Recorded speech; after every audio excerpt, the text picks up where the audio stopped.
Hey, what is up guys? Let me show you how to buy US stocks and ETFs on Rakuten Trade using either Malaysian Ringgit or US dollar. If you don't have an account yet, you can use my affiliate link down below to get free 1000 RT points to offset your brokerage fee. Alright, let's jump into first step. First of all, you need to deposit money into your account. Click this blue button over here and enter the amount you want to bank in and click proceed. It will take you to your desired bank so you can just sign in and approve the FPX transfer. Just like how you would check out your card on Shopee or Lazada. Your money should then arrive within a few seconds. Pretty fast if you ask me. Now that you have your ringgit funded and ready to go, you can go to this search bar at the top and type in the ticker symbol of the US stock you want to buy. If you want to buy Apple, type AAPL, or MSFT for Microsoft, or GOOG for Google, AMZN for Amazon, so on and so forth. You know the drill, then click on it. Now as you can see, we have Apple Inc. with the AAPL ticker. You can click on the buy button. Here's your buy order tab. It's that simple, so don't be intimidated by it. Over here, you will decide if you want to buy the stock using Malaysian Ringgit or US dollar. Personally, I would recommend you to do it with US dollar since it will save you from all the conversion losses. If you are not sure how to do that, then you can actually click this black currency exchange button at your dashboard. So let's say you want to buy one share of Apple, punch in 1, then put in the price you would pay for one stock of it at the limit price tab. It can be a number very close to the current share price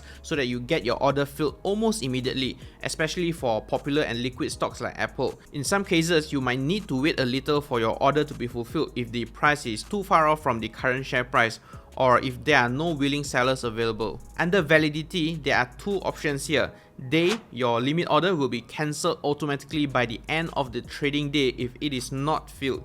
No fee will be incurred for the cancelled order, so no worries on that. You can always place a new order again anytime you want. The second option, GTD, or good till date. This means your buy order will remain active until a specified date of your choice. So if let's say you want to buy Apple stock at a much lower price, you can set a GTD of say 1 week or 1 month and just leave it there.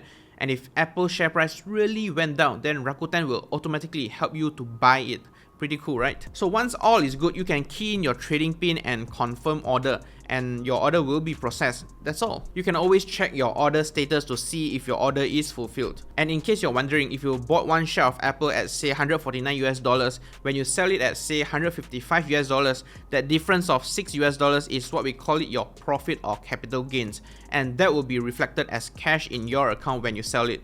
Don't worry, capital gains is not taxable in Malaysia. But I gotta say this, for any dividends you receive from US stocks like Apple, keep in mind that it is actually withheld by 30% since Malaysia does not have a tax treaty with the US. You don't have to do anything because Rakuten Trade will handle it for you. Now the same goes for the Rakuten iSpeed mobile app. You can search for the stock ticker like Apple AAPL, then at the stock page, you can scroll this page by dragging it to the right, and you should be able to see the buy and sell button. Click buy and here is your buy order. It's the exact same step as the desktop platform. As for the currency, change it to US dollar. Price will be a number close to the current share price. Then quantity will be 1 unit for one stock. Obviously, you can buy more than that, but do note that there is no fractional shares trading yet. Validity, I personally prefer day. Enter your trading pin, then click the confirm button, and that should be it. Once your order is filled, your Apple stock should be reflected in the My Account tab under the US market over here. Now here are some things you should know when you trade in the US market. 1. If you are watching this video between 7 November 2022 until 12 March 2023, the US stock market will open from 10:30 PM at night Malaysia time until 5 AM the next morning, from Monday to Friday. And after that, daylight savings will begin and the US stock market will open from 9:30 PM to 4 AM instead. And number 2, the minimum number of shares you need to buy in the US market is only one stock or one unit. That is right, you can actually buy one share of Apple at say $145 US or roughly 680 ringgit only. So that is definitely so much cheaper compared to Bursa, where you need to buy at least 100 units of shares each trade. So now you know how to buy US stocks, but wait, there's more. If you are looking to do more with your spare cash, check out this video here to learn more about the best S&P 500 ETFs that you can passively invest in month after month. Thank you for watching, I'll see you in the next one.